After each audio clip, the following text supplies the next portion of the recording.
Finge que estás conmigo. La voz profunda del rey hombre lobo Cassius Blackthorn cortó el aire como una hoja mientras su mano se extendía hacia Nora, quien comía sobras frías escondida detrás de una pilastra de mármol. El salón de baile de la manada Luna Plateada se silenció al instante.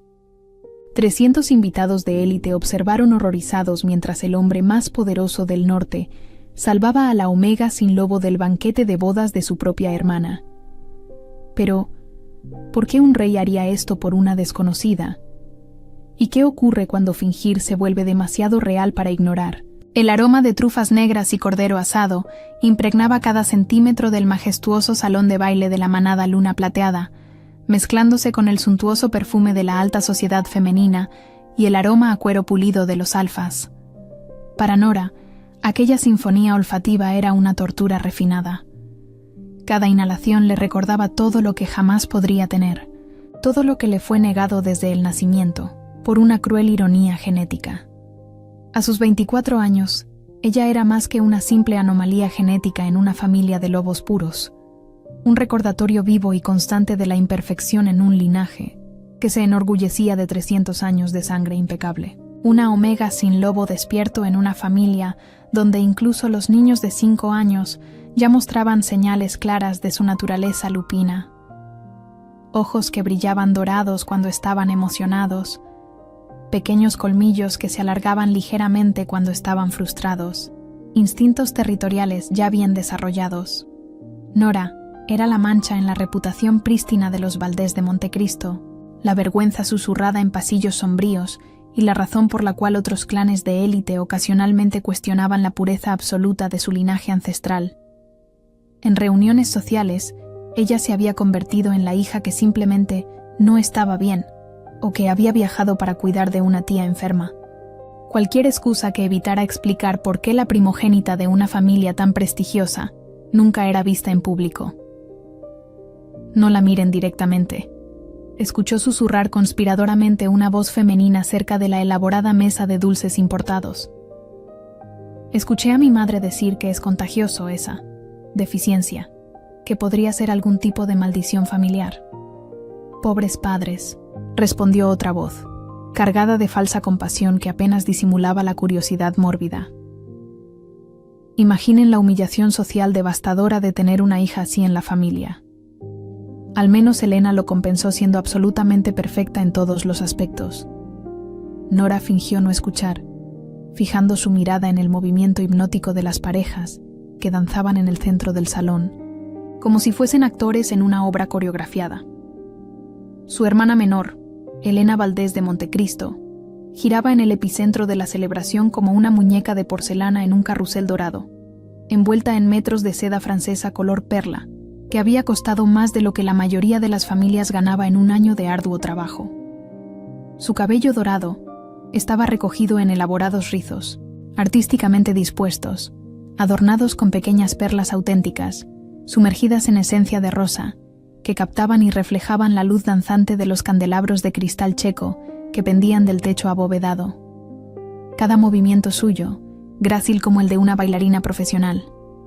Cada sonrisa, luminosa como el sol naciente.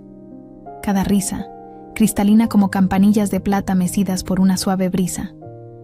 Marcus Villaseñor del Risco, su prometido, era literalmente el yerno soñado de toda ambiciosa familia aristocrática. Joven, maduro a sus 26, absurdamente acaudalado por vastas herencias y prósperas empresas, con voz activa en el Consejo de la Luna, y con un linaje tan impecable que se rastreaba sin mancha hasta los fundadores originales del reino. Él miraba a Elena como si fuese una diosa descendida directamente del Olimpo para bendecir a los mortales con su divina presencia, y Nora sintió una punzada de envidia tan aguda y lacerante que casi la dejó sin aliento. No eran celos de su hermana específicamente, sino una envidia profunda y dolorosa por toda la vida que Elena representaba. Una existencia de aceptación, amor, orgullo familiar, posibilidades infinitas y un futuro brillante garantizado. Su propio vestido, un modelo funcional y sencillo de algodón azul marino, que le había sido prestado por la criada personal de Elena, porque ella, literalmente, no poseía nada apropiado para una ocasión tan formal, Parecía aún más humilde e inadecuado bajo la luz dorada y romántica del salón magníficamente decorado. Estaba limpio y bien planchado. De eso se había asegurado ella. Pero era estrepitosamente sencillo comparado con los metros de seda importada, terciopelo suntuoso y encaje delicado que adornaban a las demás mujeres presentes en el evento. Incluso las esposas de los comerciantes menos prósperos de la región lucían vestidos que costaban 10 veces más que el suyo, joyas que brillaban como estrellas capturadas y zapatos hechos a medida por artesanos de renombre. Nora se sentía como una mendiga infiltrada en un palacio, esperando constantemente que alguien la descubriera y la expulsara públicamente. Su madre, doña Catalina Valdés de Montecristo, había sido cristalina como el hielo en sus instrucciones susurradas 1 hora antes de que comenzara el banquete, en el pasillo vacío y gélido cerca de las cocinas, por donde solo transitaban los sirvientes. Sus ojos verdes, tan genéticamente parecidos a los de Helena pero fríos como el jade glacial, habían perforado a Nora mientras ajustaba con esmero las perlas heredadas en su propio cuello, perlas que eran un tesoro familiar valioso desde hacía 4 generaciones, pero que jamás, bajo ninguna circunstancia, le serían ofrecidas a la hija defectuosa. Verifica constantemente que el buffet esté siempre perfectamente abastecido. Recoge discretamente las copas rotas antes de que los invitados importantes se den cuenta y se avergüencen. Y por todos los dioses antiguos y sagrados, no seas vista ni notada por nadie de importancia social o política. La voz de Catalina era venenosa como arsénico diluido en vino dulce. Cada palabra elegida con esmero y afilada como una cuchilla para cortar aún más hondo en la ya destrozada autoestima de su hija. Mantente siempre en las sombras más oscuras. Mantén tu cabeza permanentemente baja en sumisión. Evita cualquier contacto visual. Tu presencia aquí ya es una concesión generosa que cuestiono a diario y de la que me arrepiento haber otorgado. Catalina había hecho una pausa dramática, permitiendo que el veneno de sus palabras penetrara por completo antes de continuar con el golpe final. El único motivo por el que no estás encerrada en tu habitación como una prisionera es porque sería aún más vergonzoso socialmente y potencialmente dañino para nuestra reputación familiar tener que explicar repetidamente a invitados curiosos por qué nuestra hija mayor no está presente y visible en el compromiso de la hermana menor. Tu ausencia levantaría preguntas incómodas que preferimos evitar. Sí, madre, Nora había murmurado automáticamente, las palabras familiares de sumisión brotando de sus labios sin pensamiento consciente, como un reflejo condicionado desarrollado a lo largo de años de humillación sistemática. Años de brutal condicionamiento psicológico le habían enseñado que asentir con rapidez y sin cuestionar acortaba significativamente las sesiones de humillación verbal que su madre parecía disfrutar genuinamente.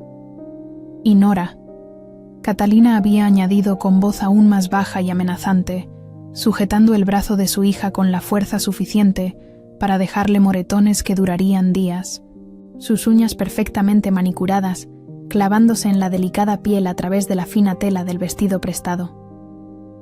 Si alguno de los invitados verdaderamente importantes pregunta por ti, lo que sinceramente dudo que hagan, pero si ocurriera, eres solo una prima lejana e insignificante de la familia, ayudando voluntariamente con el servicio doméstico por bondad del corazón. Entendido perfectamente. El apretón se intensificó dolorosamente, las uñas perfectamente manicuradas clavándose aún más hondo en la piel como pequeñas cuchillas. Entendido. Nora había repetido mecánicamente, sintiendo como un trozo adicional de su alma se marchitaba y moría un poco más, como una flor delicada pisoteada repetidamente hasta convertirse en polvo. Ahora, escondida estratégicamente detrás de las ornamentadas columnas de mármol como una niña jugando a las escondidas, cumplía su papel designado con la perfección mecánica desarrollada a través de años de dolorosa práctica y condicionamiento forzado, con un plato de sobras frías equilibrado precariamente sobre sus rodillas temblorosas, trozos irregulares de pan que habían sobrado de la preparación matutina y que ya comenzaban a endurecerse, un poco de queso artesanal que empezaba a resecarse y agrietarse en los bordes expuestos al aire, uvas importadas que ya perdían su dulzura natural y se volvían ligeramente agrias. Observaba el espectáculo social a través de las estrechas rendijas entre las elaboradas decoraciones. Cada carcajada cristalina que resonaba por el salón era como una hoja afilada perforando su corazón. Cada brindis efusivo y de buen humor era una puñalada renovada e intencional en su autoestima, ya completamente destrozada por años de rechazo constante. Veía a primos lejanos que apenas la saludaban cuando se encontraban en los fríos y sombríos pasillos de la mansión familiar, ahora bailando alegremente como si no tuvieran una preocupación en el mundo, bebiendo los mejores vinos importados de regiones distantes, comiendo las más refinadas exquisiteces preparadas por chefs renombrados especialmente para la ocasión. ¿De verdad está aquí esta noche?, escuchó la voz aguda y nasal de doña Estrella Morales, una amiga cercana e igualmente cruel de su madre, cortando el aire como una sierra. Pensé que doña Catalina Valdés de Montecristo finalmente había recobrado el juicio y decidido enviarla permanentemente lejos, quizás a un convento en tierras distantes. Desafortunadamente, aún está entre nosotros, respondió la voz familiar y desdeñosa de su tía Patricia Valdés de Montecristo, hermana menor de su padre, quien siempre había resentido el hecho de que Nora hubiera nacido primero y técnicamente tuviera derechos de herencia que ella consideraba inmerecidos. Al menos tiene el buen sentido básico de esconderse en las sombras donde pertenece. Imagina el escandaloso y devastador escándalo social si los Villaseñor del Risco descubrieran que Elena tiene una hermana. Así. Las palabras no dichas flotaban en el aire perfumado como veneno invisible pero letal, defectuosa, anormal, vergonzosa, una mácula en la perfección familiar que debería ser escondida para siempre. Nora cerró los ojos por un momento largo y doloroso, sintiendo las lágrimas familiares y odiadas quemar detrás de sus párpados como ácido. Durante años interminables de ostracismo social sistemático y rechazo familiar constante, ella había desarrollado ingeniosos y necesarios mecanismos de defensa para su propia supervivencia psicológica. Lo más esencial y eficaz era la infusión amarga y nauseabunda de hierbas exóticas que Nora preparaba religiosamente cada mañana antes del amanecer, una mezcla compleja y equilibrada de acónito, diluido hasta ser levemente tóxico en vez de letal, lavanda seca, cosechada en luna llena para máxima potencia, y la rarísima campanilla plateada de la sierra, que brotaba solo en las laderas montañosas más inaccesibles, donde el aire ralo dificultaba la respiración. La pócima amarga suprimía por completo su aroma natural de omega, volviéndola olfativamente inexistente e imperceptible para los alfas dominantes que, de otro modo, habrían detectado su esencia y exigido su expulsión inmediata de cualquier evento social de relevancia. Era su personal manto de invisibilidad, su única y fiable protección contra el rechazo aún más explícito y humillante que, sin duda, la acecharía si su verdadera naturaleza fuera discernida. No obstante, la invisibilidad que Nora había cultivado con tan minucioso esmero falló ante la mirada depredadora de una única alma presente en el gran salón. Cassius Blackthorne, el temido rey hombre lobo del norte, no estaba allí para celebrar nupcias ni forjar alianzas románticas. A sus 32 años, era una leyenda viviente, un hombre que había ascendido al trono a los 18, tras la sospechosa muerte de sus progenitores. La consolidación de su poder fue brutal y definitiva. En los albores de su reinado, aplastó 3 intentos de golpe, ejecutó personalmente a 2 traidores y expandió las fronteras de su reino mediante diplomacia implacable y fuerza cuando fue necesario. Rumores de una incipiente rebelión en las fronteras demandaban su atención personal. Necesitaba sopesar la lealtad de los clanes del sur, identificar a posibles traidores antes de que pudieran erosionar la estabilidad forjada con sangre y férrea determinación.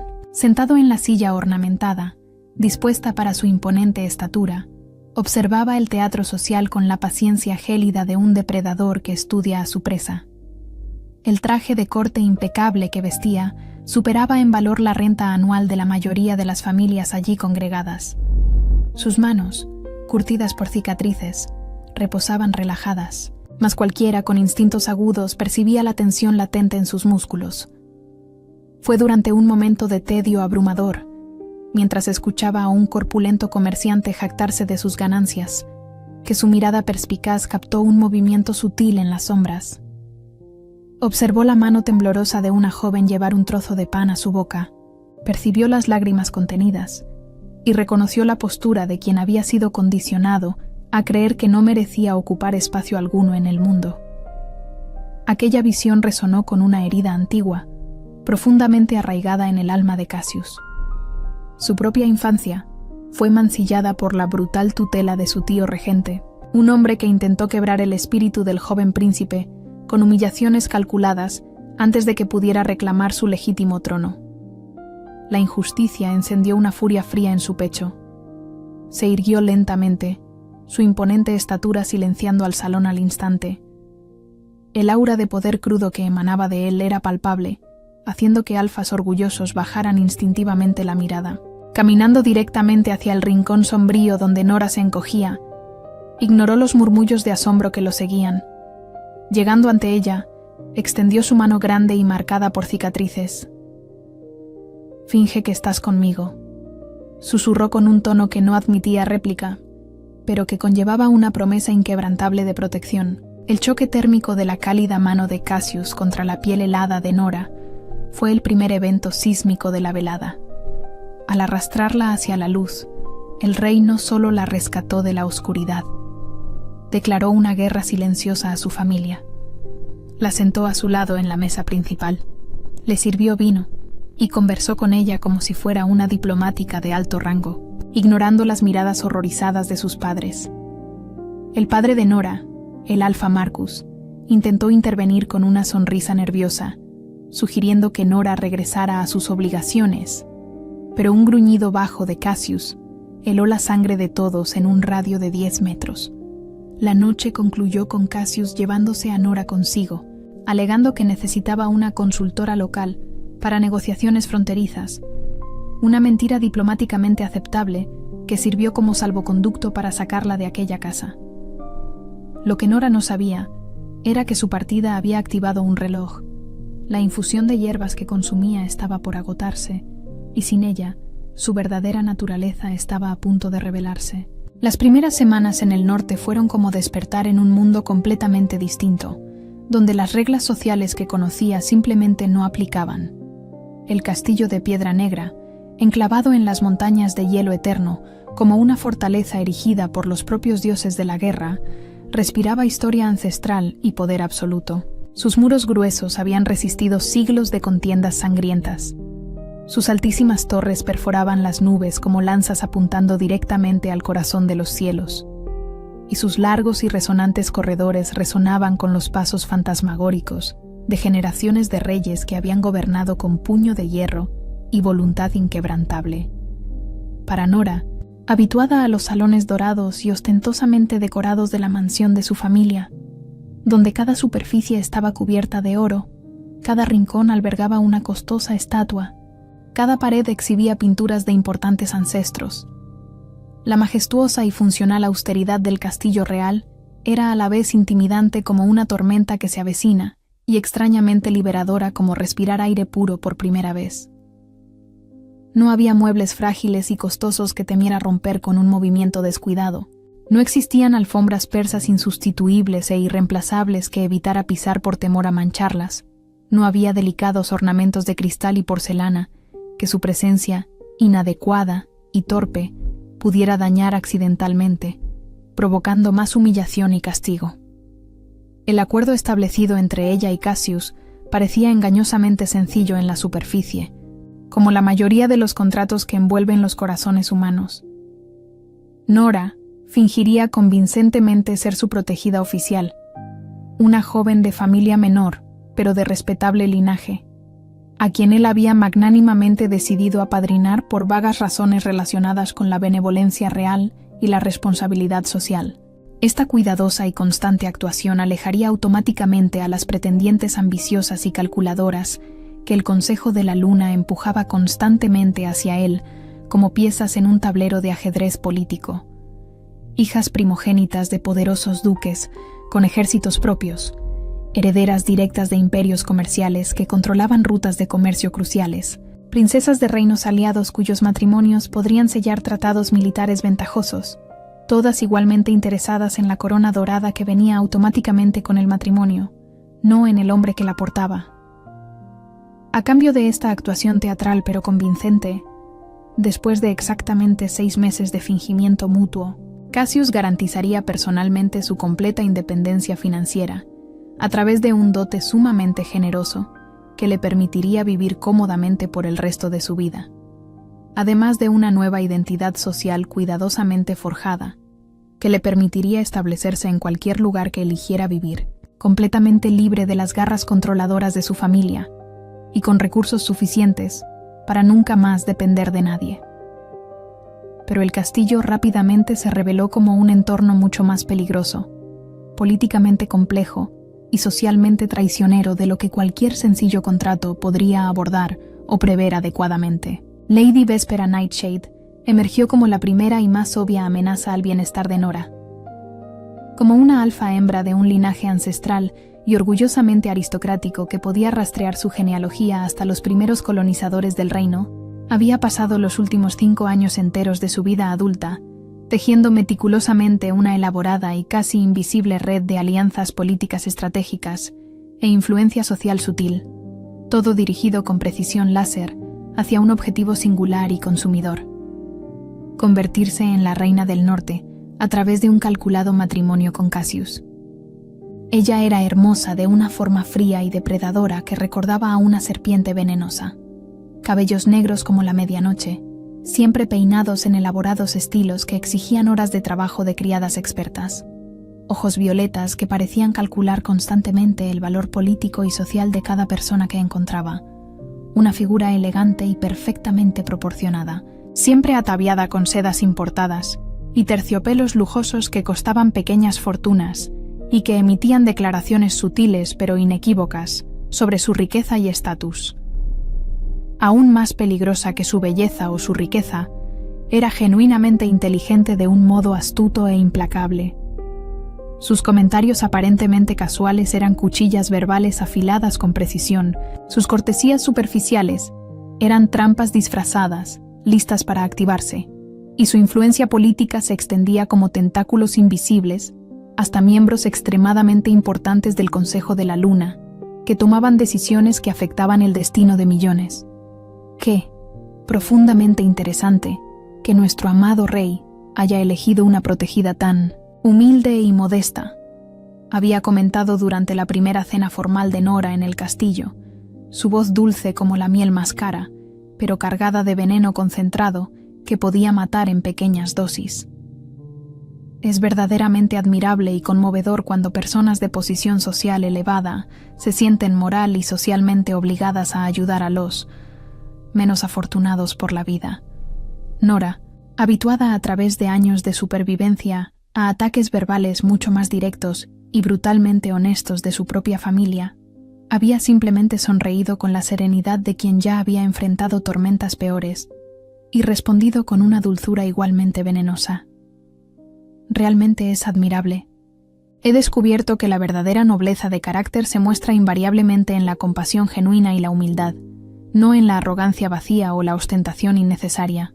El destello momentáneo de furia asesina que atravesó brevemente los ojos violeta perfectamente maquillados de Véspera había sido la primera lección valiosa de Nora sobre los peligros mortales de subestimar a la supuesta protegida humilde e inofensiva. En los días y semanas que siguieron a ese primer encuentro aparentemente cordial, Nora comenzó a notar patrones inquietantes y reveladores en el comportamiento de las personas a su alrededor. Los sirvientes susurraban conversaciones en voz baja y dejaban de hablar abruptamente cuando ella aparecía inesperadamente, como si estuvieran discutiendo secretos que no debería escuchar. Conversaciones importantes entre nobles eran rápidamente redirigidas a temas triviales cuando ella entraba inocentemente en una sala, como si su mera presencia fuese un riesgo de seguridad. Documentos oficiales eran guardados y escondidos apresuradamente cuando su presencia era detectada por personas que claramente tenían algo que ocultar.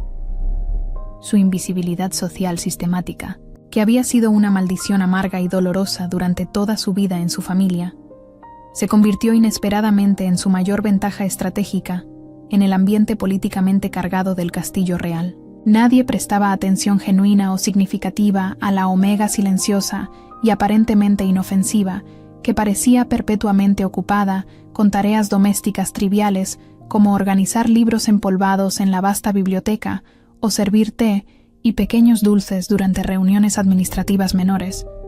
Ellos hablaban libremente y sin cautela frente a ella, asumiendo automáticamente que era demasiado social y políticamente irrelevante para representar cualquier amenaza real a sus esquemas y conspiraciones, demasiado tonta para comprender el significado de lo que escuchaba, demasiado insignificante para que alguien creyera en sus palabras si intentaba exponer algo. Fue exactamente así, a través de esta invisibilidad subestimada, que descubrió el elaborado y sistemático esquema de desvío de suministros médicos que estaba literalmente matando a personas inocentes por pura codicia. Durante una tarde particularmente fría, mientras la nieve caía en copos grandes e hipnóticos fuera de las antiguas ventanas, y ella organizaba cuidadosa y metódicamente valiosos manuscritos antiguos en la sección de Historia Militar de la Biblioteca Real, una tarea que había asumido voluntariamente porque adoraba leer sobre épocas pasadas y porque el trabajo la hacía sentirse útil en lugar de meramente decorativa. Escuchó a Lord Aldrich Greystone, reconocido como uno de los consejeros personales y políticos de mayor confianza de Cassius, discutir precios en voz baja pero audible con un hombre que no reconoció pero que vestía ropas lo suficientemente caras como para indicar una elevada posición social. ¿Han llegado los medicamentos esenciales para tratar la fiebre de la sierra en las caravanas de esta semana?, preguntó el extraño, su voz cargada de una ansiedad que parecía extrañamente desproporcionada para una pregunta sobre suministros médicos de rutina. Han llegado perfectamente según lo planeado, pero la situación financiera ha cambiado dramáticamente, respondió Aldrich, su voz, habitualmente respetuosa, ahora cargada de una codicia apenas disimulada que hizo que el estómago de Nora se revolviera de asco. La demanda en las aldeas remotas de la sierra está desesperadamente alta este año debido al invierno severo. Puedo conseguir fácilmente el triple del valor original en el mercado negro si los vendemos a comerciantes privados, en lugar de distribuirlos a través de los canales oficiales. ¿Y qué hay de la distribución oficial que consta en los registros del palacio? Simple e indetectable. Reportaremos oficialmente que la caravana fue atacada por bandidos organizados durante el viaje a través del desfiladero del norte. La mitad de la carga se perderá oficialmente en el ataque ficticio. La otra mitad se distribuirá públicamente para mantener las apariencias de que estamos cumpliendo con nuestros deberes. Nadie cuestiona los ataques de bandidos en esta época del año. Son demasiado comunes para levantar sospechas. Nora sintió que su sangre se helaba literalmente en sus venas, como si se hubiera sumergido en un lago congelado. La fiebre de la sierra era una devastadora enfermedad estacional que atacaba principalmente y con mayor severidad a niños pequeños y ancianos vulnerables, precisamente las personas que menos recursos tenían para pagar precios inflados en el mercado negro. Sin un tratamiento médico adecuado y oportuno, la tasa de mortalidad era devastadoramente alta, a menudo alcanzando el 50% o más en las comunidades aisladas, y aquel hombre, aquel monstruo vestido con ropas finas, estaba deliberada y conscientemente saboteando el tratamiento que salvaría vidas inocentes, todo por lucro personal y una despreciable avaricia. Le tomó 3 días enteros reunir el valor suficiente para hablar directamente con Cassius sobre lo que había descubierto. 3 días de agonizar sobre si debía hablar, si él le creería, si tenía derecho a inmiscuirse en asuntos que técnicamente no eran de su incumbencia.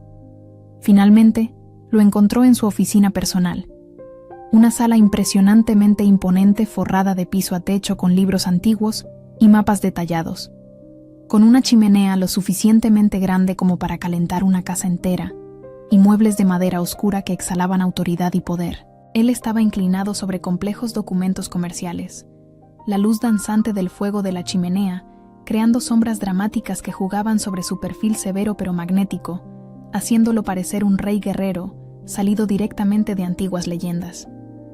Majestad, comenzó ella con vacilación, su voz más temblorosa de lo que deseaba debido a la combinación de nerviosismo e indignación moral. ¿Puedo hablar con usted sobre algo importante? ¿Algo que concierne la seguridad y el bienestar de su pueblo? Él levantó lentamente la vista de los documentos, y por primera vez desde que había llegado al castillo de Piedra Negra, ella realmente notó cuán expresivos y profundos eran sus ojos cuando no estaban cuidadosamente resguardados por su máscara pública de autoridad real. Verde oscuro como bosques ancestrales y profundos, con pequeñas motas doradas que parecían capturar y reflejar la luz danzante de la chimenea como fragmentos de sol aprisionados en esmeraldas. Claro que puedes. Siempre puedes. Siéntate y cuéntame qué te está preocupando. Ella relató todo lo que había escuchado, cada detalle específico que había logrado memorizar, cada matiz de la conversación que había grabado en su mente. Mientras hablaba, vio cómo la expresión de él se endurecía gradualmente como la piedra. La furia fría y controlada que ella solo había vislumbrado en el banquete de Helena, creciendo en sus ojos como una tormenta devastadora, formándose en el horizonte lejano. Cuando ella terminó su relato detallado, el silencio en la sala era denso y pesado como una niebla espesa, cargado de una energía peligrosa que hacía que el aire pareciera electrificado.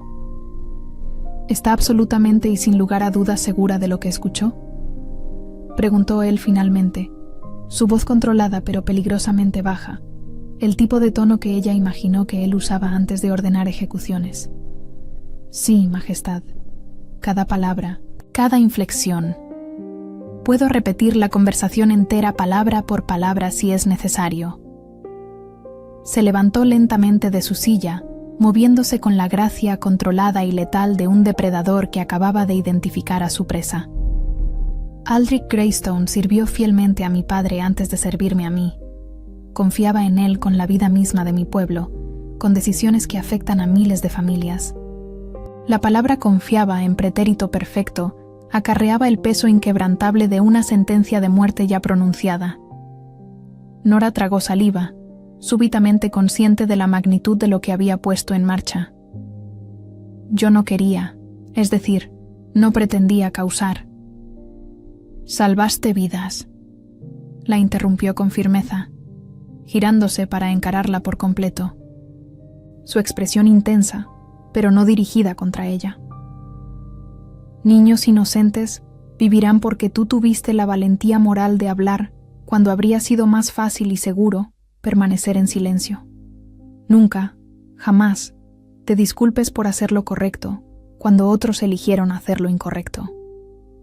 Esa misma noche, antes incluso de que el sol asomara, Aldrich Greystone fue discretamente arrestado en sus aposentos. Los medicamentos fueron inmediatamente recuperados y distribuidos adecuadamente a las comunidades que los necesitaban con desesperación. Y la dinámica fundamental entre Nora y Cassius cambió de forma irreversible.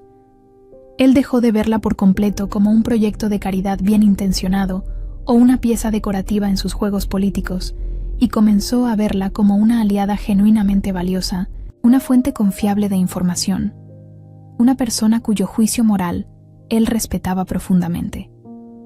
Más que eso, comenzó a verla como una persona cuyas opiniones valoraba genuinamente, cuyos discernimientos buscaba activamente, cuya presencia volvía sus días administrativamente largos y solitarios menos vacíos, y sus noches menos gélidas y melancólicas. Al tercer mes, el invierno riguroso trajo el primer gran giro. Una tormenta de nieve aisló el castillo por 2 semanas. Sin acceso a las hierbas de su infusión supresora, Nora enfermó gravemente con una fiebre misteriosa que ningún curandero lograba tratar. Cassius asumió personalmente su cuidado, velando 3 noches consecutivas. Los curanderos estaban perplejos. La fiebre era demasiado alta para ser natural, pero no respondía a los tratamientos. Era como si su cuerpo luchara contra algún cambio interno. En la tercera noche, cuando la fiebre alcanzó su punto álgido y ella comenzó a convulsionar, Cassius la sostuvo contra su pecho. «No me dejes», murmuró él, palabras que jamás pensó que pronunciaría. «Por favor, Nora, no me dejes». Fue en ese instante cuando la fiebre quemó las barreras químicas en su sangre. El aroma que inundó la habitación fue avasallador. Jazmín nocturno mezclado con lluvia de verano, dulce como miel silvestre. El vínculo de pareja estalló entre ellos con una fuerza devastadora. Ella era su compañera destinada. Pero junto a la euforia, sobrevino el terror. Ella era su debilidad. Cualquier enemigo que descubriera el vínculo de pareja tendría el arma perfecta para destruirlo. Más aún, él deseaba que ella lo eligiera libremente, sin coerción biológica. Con una fuerza de voluntad forjada por décadas de liderazgo, Cassius tomó la decisión más ardua: ocultarle el vínculo de pareja hasta que ella estuviera lista. La recuperación de Nora trajo consigo una nueva claridad. Ella sentía el cambio en la atmósfera, la tensión eléctrica cuando Cassius irrumpía en la sala, pero lo atribuía a la gratitud y a una atracción unilateral. Determinada a ser más que una protegida decorativa, inició estudios rigurosos. No combate físico, sino política, administración, diplomacia y economía. Bajo la tutela de un mentor que Cassius le designó, ella floreció. La Omega que comía restos ahora debatía rutas comerciales y sugería reformas administrativas que impresionaban incluso a los consejeros más escépticos. La calma fue quebrantada cuando los Valdés de Montecristo, descubriendo a través de espías que Nora ejercía influencia sobre el rey hombre lobo del norte, viajaron a el norte exigiendo su retorno, alegando un secuestro. El enfrentamiento en el Salón del Trono fue brutal. Su padre intentó usar el Comando Alfa para obligarla a arrodillarse. Por primera vez, Nora resistió. Su lobo interior, dormido por años de supresión, despertó con un aura de calma absoluta que anuló el Comando Alfa de su progenitor. Ella era una Omega real, una rareza capaz de neutralizar cualquier agresión alfa. La revelación de su estatus atrajo consigo peligros aún mayores. Lady Vespera Nightshade, percibiendo que Nora era una amenaza existencial, orquestó un accidente durante una cacería ceremonial. A través de un sabotaje meticuloso, hizo que Nora y Cassius cayeran por una profunda barranca, lejos de la Guardia Real. Cassius, herido por una flecha envenenada e incapaz de sanar rápidamente, se encontró vulnerable por primera vez en décadas. Fue Nora quien mantuvo a ambos con vida durante 3 días en la gélida oscuridad, utilizando su conocimiento botánico para hallar antídotos y su propio calor corporal para abrigarlo. En aquella cueva sombría, delirando por la fiebre, Cassius confesó el vínculo de pareja. Admitió que, en el fondo, había sabido por meses que eran compañeros destinados. La confesión hirió a Nora profundamente. Se sintió traicionada, como si la elección le hubiera sido arrebatada una vez más, como si la honestidad de él fuera condicional. El rescate finalmente llegó, pero la confianza estaba fracturada. De regreso al castillo de Piedra Negra, el Consejo de la Luna exigía que Cassius eligiera una reina de inmediato para estabilizar el reino. Presentaron evidencias falsificadas de que Nora había conspirado con los atacantes, sugiriendo que era una espía infiltrada. El juicio fue programado para el solsticio de invierno. Nora se encontró sola en el centro del tribunal, al igual que en la boda de su hermana Helena, aislada, juzgada, rodeada por una hostilidad palpable. Pero algo fundamental había cambiado para siempre. Esta vez, ella no agachó la cabeza. Levantó la barbilla, con la mirada firme. Con una valentía que no sabía poseer, presentó los libros contables que había estado corrigiendo, expuso toda la intrincada red de corrupción de Lady Vespera Nightshade y desafió al Consejo de la Luna a encontrar a alguien que amara el reino y al rey con más sinceridad que ella. No fue su elocuencia lo que la salvó, sino la acción dramática de Cassius. Él descendió del trono, rasgando milenarios protocolos, y se arrodilló ante ella sobre el frío mármol, no como rey, sino como hombre frente a la mujer que amaba más que a su propia vida. Ofreció su cuello descubierto, la señal máxima de sumisión entre lobos, transfiriendo toda la autoridad del juicio a ella. Si ella lo aceptaba, aceptaría el reino y todas sus inmensas responsabilidades.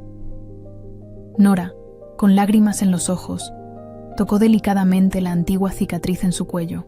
El vínculo de pareja estalló en una luz dorada visible para todos, innegable, soberano, sagrado. Ella no solo lo aceptó, ella lo reclamó públicamente con cada fibra de su ser. «Yo te elijo a ti», susurró ella, con voz apenas audible. «No por el vínculo, sino porque eres el hombre al que amo. Y elijo a este pueblo, a esta tierra, porque junto a ti puedo ser más fuerte de lo que jamás imaginé». La subsiguiente coronación fue mucho más que un mero evento político formal. Fue la unión sagrada y celebrada de dos almas quebrantadas que habían hallado sanación completa y un propósito renovado una en la otra, conformando juntas algo infinitamente más fuerte, más resiliente y más hermoso de lo que cualquiera de ellas podría haber sido a solas en sus vidas anteriores, de aislamiento y profundo dolor.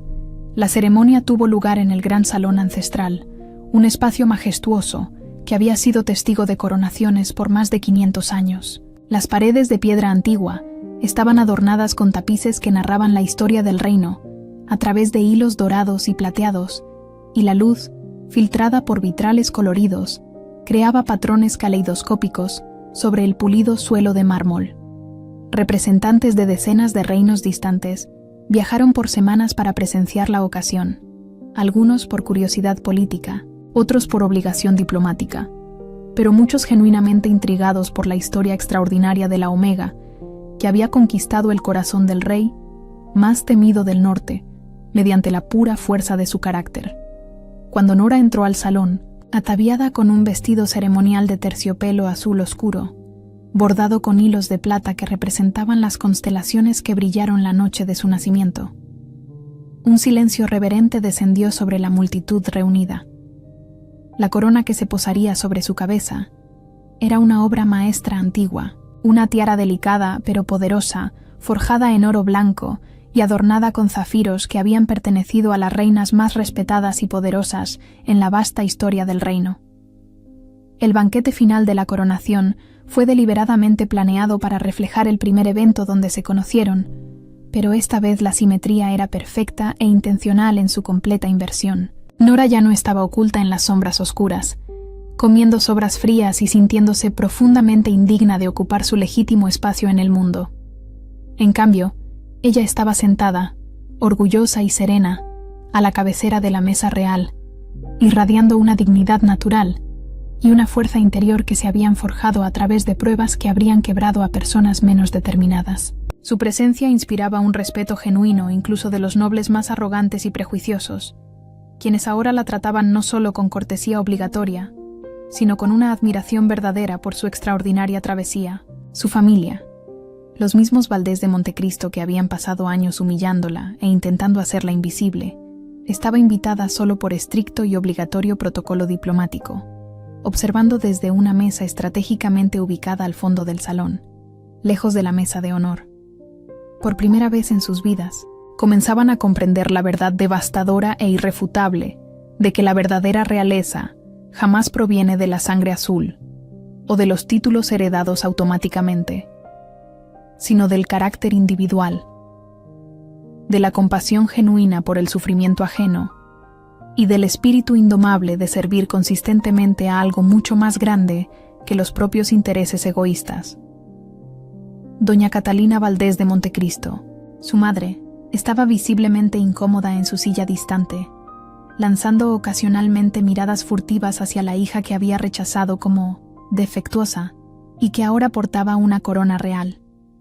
Sus ojos verdes, tan similares a los de Elena pero siempre fríos cuando se dirigían a Nora, ahora portaban una mezcla compleja de arrepentimiento tardío, envidia mal disimulada y una amarga comprensión de que había desperdiciado por completo la oportunidad de tener una reina como hija. El Alfa Marcus, su padre, parecía haber envejecido una década en solo unos meses. El hombre que había intentado usar el comando Alfa para forzar a Nora a la sumisión, ahora evitaba cuidadosamente hacer contacto visual con ella, claramente consciente de que su autoridad parental había sido permanentemente anulada por la autoridad real superior de su hija rechazada. Elena Valdés de Montecristo, sorprendentemente, parecía genuinamente feliz por su hermana. Durante la ceremonia, había aplaudido con entusiasmo sincero, y cuando saludó a Nora después de la coronación, le había susurrado una disculpa emocionada por los años de pasiva negligencia. Debí haber hablado, admitió, con lágrimas brillando en sus ojos azules. Debí haberte defendido. Perdón.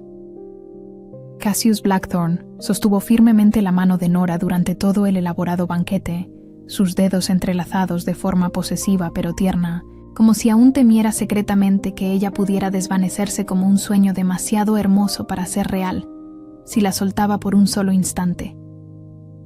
Cada pocos minutos, él se inclinaba para susurrarle algo íntimo al oído, haciéndola reír suavemente o sonrojarla delicadamente, creando momentos privados de conexión en medio de la ceremonia pública. Cuando llegó el brindis de coronación, Cassius se irguió lento. Su imponente estatura acalló la sala en respetuosa expectación. Su voz, al fin, portó una emoción profunda que resonó por el magnífico salón, alcanzando a los sirvientes agolpados discretamente, testigos del momento histórico. Nobles invitados, aliados de honor, súbditos leales, comenzó, alzando su copa de oro. Hoy celebramos una coronación y una transformación. Al encontrar a mi reina, dijo, volviendo sus intensos ojos verdes a Nora, no solo hallé a mi compañera destinada, encontré mi alma extraviada, mi fuerza renovada y mi razón para ser un rey mejor, más sabio y más compasivo de lo que jamás creí posible. Hizo una pausa, dejando que sus palabras calaran hondo en la conciencia de los presentes. Ella me enseñó que el poder no emana de inspirar miedo o sumisión, sino de infundir amor, lealtad y respeto con acciones consistentes y carácter inquebrantable. Me mostró que la fuerza no reside en nunca caer, sino en siempre levantarse, sin importar cuántas veces el mundo intente derribarnos.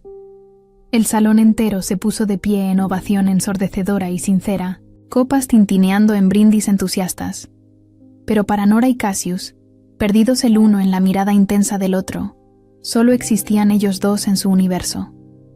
Más tarde, en aquella noche mágica, las formalidades concluyeron y los invitados se retiraron a sus aposentos. La pareja real se encontró a solas en la terraza bañada por la luna llena. La nieve caía suavemente como bendición silenciosa de los dioses ancestrales, creando un mundo íntimo donde solo ellos existían. Danzaron lento bajo las estrellas ancestrales y eternas, sus cuerpos en perfecta sincronía, como si hubieran danzado por 1000 vidas.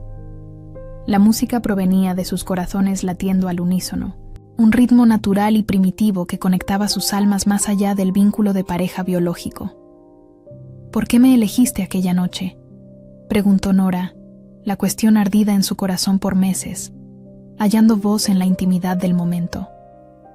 ¿Por qué arriesgaste todo, tu reputación, tu autoridad política, la estabilidad de tu reino, por una extraña que nada tenía que ofrecer? Cassius detuvo el suave baile y sostuvo el rostro de Nora entre sus manos grandes y curtidas, con una ternura infinita que contrastaba totalmente con su temible reputación de guerrero implacable y líder brutal cuando era necesario. «Porque», susurró él, su voz ronca de profunda emoción, «reconocí al instante en ti el mismo dolor fundamental que yo llevaba, el dolor de ser rechazado por quienes debían amarte incondicionalmente, el dolor de sentir que no merecías amor ni aceptación, y porque, incluso antes de saber que estábamos destinados por los dioses, yo ya sabía instintivamente que eras la única persona en todo el mundo que podría hacerme desear genuinamente ser más que un rey eficiente. Tú me hiciste querer ser un hombre verdaderamente digno de ser amado por alguien tan extraordinario como tú». Se besaron bajo el manto estrellado de los cielos eternos.